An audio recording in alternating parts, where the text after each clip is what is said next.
पहुंचे हैं योगी आदित्यनाथ की तस्वीरें आपको दिखा रहे हैं, जहां पर आपको बता दें कि कई कार्यक्रम हैं। दीपोत्सव का जायजा भी लेंगे योगी आदित्यनाथ और इस बीच जल चढ़ाया जा रहा है। काबुल नदी का जल चढ़ाया जा रहा है राम जन्मभूमि पर। ये बहुत ही ऐतिहासिक तस्वीरें सामने आ रही हैं। काबुल नदी के जल से जलाभिषेक किया जा रहा है। सीएम योगी आदित्यनाथ की ओर से सरयू नदी में पूजा अर्चना हो रही है और जो काबुल नदी से जल आया है उसके जरिए ये जल चढ़ाया भी जा रहा है, जलाभिषेक हो रहा है। रामायण कॉन्क्लेव समापन समारोह में शामिल होंगे योगी आदित्यनाथ। और साथ ही आपको बता दें कि जो दीपोत्सव शुरू होने वाला है, भव्य दीपोत्सव, जो पहले ही कह चुके हैं योगी आदित्यनाथ की इस बार अयोध्या की दीपावली अलग होगी, खास होगी और इस दीपोत्सव का जायजा लेने पहुंचे हैं। राम जन्मभूमि पर जल अर्पित किया है और ये सरयू नदी की तस्वीरें आपको दिखा रहे हैं, जहां पर पूजा अर्चना कर रहे हैं खुद सीएम योगी आदित्यनाथ। जलाभिषेक किया जा रहा है, पूजा अर्चना की जा रही है योगी आदित्यनाथ की ओर से। रामायण कॉन्क्लेव समापन समारोह में शामिल होंगे। साथ ही साथ कई कार्यक्रम हैं योगी आदित्यनाथ के अयोध्या में। जो रिकॉर्ड दीपोत्सव होने वाला है उसमें न सिर्फ हिस्सा लेंगे बल्कि पहले उसकी समीक्षा की जाएगी।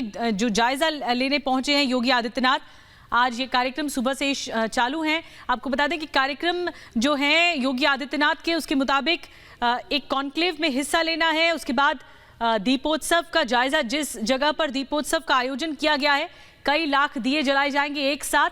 उस जगह पर योगी आदित्यनाथ जायजा लेंगे।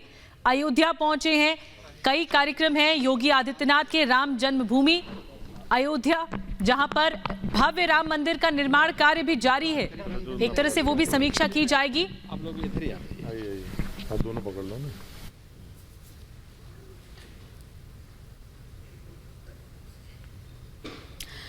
तो योगी आदित्यनाथ कुछ कह रहे हैं। राम जन्मभूमि मंदिर निर्माण का एक गर्भगृह है। निर्माण का कार्य युद्ध स्तर पर चल रहा है। प्लिंथ की भराई का कार्य युद्ध स्तर पर आगे बढ़ रहा है।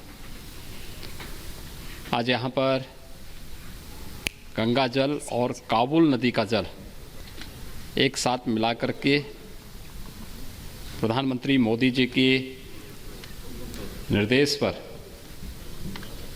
काबुल से एक बालिका ने भय के साये में जी रही उन तमाम बालिकाओं और महिलाओं के दर्द को वहाँ से भेजा है। उनकी पीड़ा के साथ भारत की संवेदना को जोड़ते हुए, उन सब का सम्मान करते हुए यहाँ पर मुझे मर्यादा पुरुषोत्तम भगवान श्री राम की इस पावन जन्मस्थली पर इस जल को अर्पित करने का भी सौभाग्य प्राप्त हुआ है। कार्य प्रारंभ होते समय ये प्रयास हुआ था कि देश के सभी, दुनिया के सभी पवित्र नदियों का और भारत के सभी प्रमुख तीर्थों का जल यहाँ पर लाया जाए। उस बालिका के मन में भी उस समय भाव रहा होगा।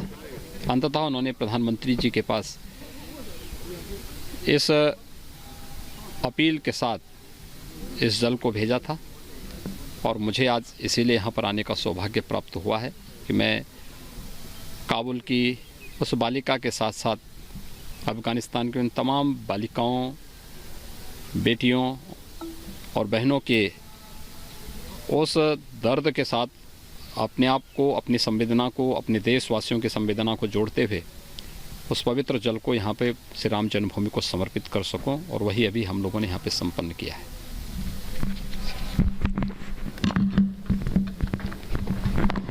तो योगी आदित्यनाथ को आपने सुना, कंधार से आया है, अफगानिस्तान से आया है रामलला के लिए ये जल और उसी का ही जलाभिषेक किया गया। एक छोटी सी बच्ची ने अपनी पीड़ा बताते हुए ये इच्छा भी जताई कि ये जो जल है जो मैं काबुल नदी से भेज रही हूँ, ये इसका जलाभिषेक सरयू नदी में हो।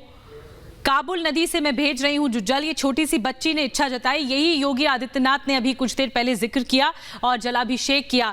एक बच्ची ने जो इच्छा जताई थी कि ये रामलला को अर्पित हो, ये जल रामलला के लिए अर्पित किया योगी आदित्यनाथ ने सरयू नदी में। अनुपमा हमारे साथ मौजूद है। योगी आदित्यनाथ के दौरे से जुड़ी हर खबर बताने के लिए इस वक्त अनुपमा हमारे साथ जुड़ गई। अनुपमा, हम तस्वीरें देख रहे हैं योगी आदित्यनाथ की। उन्होंने एक बच्ची का जिक्र किया, काबुल नदी से जो जल आया उसका जलाभिषेक किया। अब आगे कॉन्क्लेव भी है, उसके बारे में बताइए। तो लेकिन देखिए, मैं आपका सवाल तो बिल्कुल साफ से नहीं सुन पा रही हूँ कि आपने क्या कुछ कहा है, लेकिन देखिए सीएम योगी आदित्यनाथ जो है वो अयोध्या पहुंच चुके हैं। सबसे पहले वो गए हनुमानगढ़ी, वहां पर उन्होंने जो गंगा जल आया था विदेश से वहां पर जो है उन्होंने अर्पित किया। उसके बाद वो रामलला के जो है वो दर्शन करने के लिए पहुंचे, वहां पर उन्होंने जो है गंगा जल अर्पित किया। अब उसके बाद जो है वो यहाँ पर पहुंचेंगे रामकथा पार्क। रामकथा पार्क अपने आप में बहुत इंपॉर्टेंट हो जाता है दीपोत्सव से पहले, क्योंकि देखिए यहीं पर जो है हेलीकॉप्टर के जरिए, जिस तरीके से विमान के जरिए जो है हमने हमेशा देखा हर साल की, किस तरीके से प्रभु श्री राम हो या फिर बात की जाए सीता माता की या लक्ष्मण जी की, किस तरीके से एक झांकी के जरिए जो है उन्हें उतारा जाता है। और अभी यहाँ पर जो है रामायण कॉन्क्लेव का ये समापन समारोह जो है वो आज होने जा रहा है, जिसकी शुरुआत खुद राष्ट्रपति की तरफ से की गई थी। लेकिन आज समापन समारोह में जो है योगी आदित्यनाथ पहुंचे हैं। चाहे भीड़ की बात की जाए तो देखिए लोग लगातार यहाँ पर पहुंच रहे हैं, लेकिन सीएम योगी आदित्यनाथ जो है वो दीपोत्सव में किस तरीके की तैयारियां हैं निधि, उसका जायजा लेने के लिए खुद यहाँ पर पहुंचे हैं। अब से कुछ ही देर बाद वो यहाँ पर पहुंचेंगे, लोगों को संबोधित भी करेंगे, क्योंकि रामकथा पार्क के हमेशा से अलग मायने रहे हैं। और यही वजह है कि इसके बाद वो राम की पैड़ी जाएंगे, राम की पैड़ी में आकर किस तरीके की तैयारियां हैं उनका जायजा लेंगे। लेकिन देखिए निधि, एक बार मैं अपने दर्शकों को बता दूं कि इस बार दीपोत्सव में क्या कुछ खास होने वाला है। इस बार दरअसल पिछले साल का रिकॉर्ड जो है वो तोड़ा जाएगा। पिछली बार 5.5 लाख दिए जो है राम की पैड़ी पर जलाए गए थे, लेकिन इस बार 7.5 लाख दिए जलाए जाएंगे, यानी कि 7,51,000 दिए जो है जलाए जाएंगे राम की पैड़ी पर। आप ऐसे में सोचिए कि किस तरीके का भव्य जो है दृश्य हमें उस वक्त देखने को मिलेगा। मैं एक बार फिर से कहूँगी, एक बार तस्वीरें जो है आप लगातार मेरे कैमरामैन जो है ये दिखाते रहे, क्योंकि यहीं पर अब से कुछ ही देर बाद जो है पहुंचेंगे सीएम योगी आदित्यनाथ और रामायण कॉन्क्लेव का समापन समारोह उनकी तरफ से किया जाएगा। और देखिए जिस तरीके से हमने पिछले कुछ दिनों में लगातार देखा है, और पिछले साल की भी बात करें, क्योंकि जिस तरीके से हमने 5 सालों की बात करें जब से इस कार्यक्रम की शुरुआत हुई है, जिस तरीके से रामलीला का आयोजन किया जाता है, जिस तरीके से हमने देखा है हेलीकॉप्टर के जरिए, चाहे प्रभु श्री राम हो, सीता हो, लक्ष्मण हो, जिस तरीके से वो उतरते हैं वो अपने आप में बहुत भव्य होता है। पूरे विशाल यानी विश्व की भी बात करें तो देखिए विश्व पटल पर किस तरीके से हिंदुस्तान को ऊपर लाने की पूरी कोशिश की जा रही है। पहले हर कोई अयोध्या को जानता था, लेकिन पिछले 5 साल में जिस तरीके का दीपोत्सव, जिस तरीके का भव्य दीपोत्सव होता है, जो अपने हर साल खुद रिकॉर्ड तोड़ता है, वही उसकी भव्यता है, वही उसकी सुंदरता है। और उसी की जांच पड़ताल करने के लिए किस तरीके की तैयारियां हैं, किस तरीके का काम हो रहा है, कहीं कोई कमी ना रह जाए, ये देखने के लिए सीएम योगी आदित्यनाथ आज पहुंचे। हमने देखा जगह जगह पे हम पहले भी अयोध्या लगातार आते रहे हैं, लेकिन ये वजह है कि आज जब हम अयोध्या पहुंचे तो यकीन मानिए कि जिस वक्त प्रभु श्री राम पहुंचे होंगे 14 साल का वनवास काटने के बाद, और उसके बाद जिस तरीके की अयोध्या रही होगी, वही पूरी तरीके से एहसास होता है दीपोत्सव के दौरान।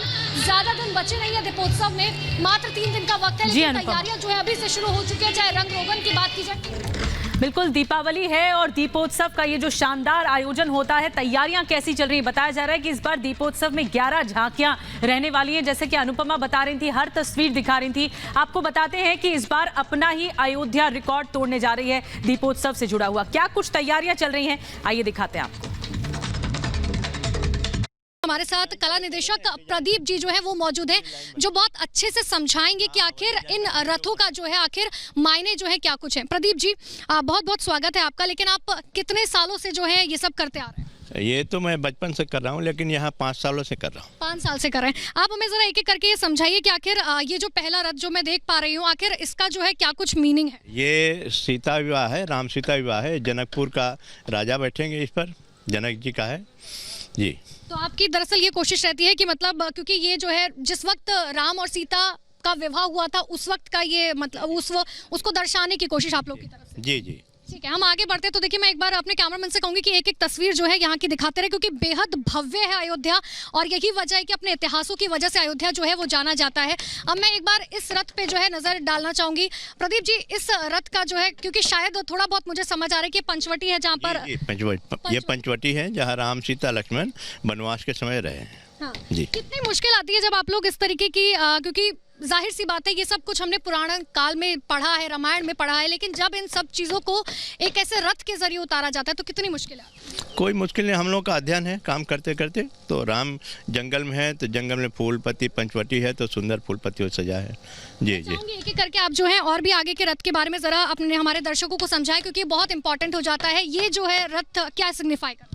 ये जब राम को वनवास हुआ है तो उस पार जाने के लिए इसी नाव का ही प्रयोग किए थे वो। जी, नाव पर चढ़ करके वो गए हैं। इस रथ का क्या आप लोग स्पेसिफिकली किसी रथ का नाम, क्योंकि केवटी आपने मुझे बताया था थोड़ी देर पहले कि इसको आपने केवटी रथ का नाम। हाँ नहीं, इसमें केवट प्रसंग लिखा जाएगा, केवट प्रसंग से जुड़ा हुआ है ये रथ। क्या इसके अंदर जो है तमाम जो कलाकार होंगे वो बैठ कर जाएंगे? जी, इस पर राम सीता लक्ष्मण व केवट।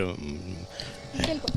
मैं थोड़ा सा और आगे जो है अपने दर्शकों को ले चलती हूँ, क्योंकि तो टोटल मिलाकर 11 रथ जो हैं वो बनाए जाने हैं, और सबसे शानदार रथ क्योंकि यहाँ पर मुझे ये नज़र आ रहा है जो मुझे भी खुद बहुत पसंद आया।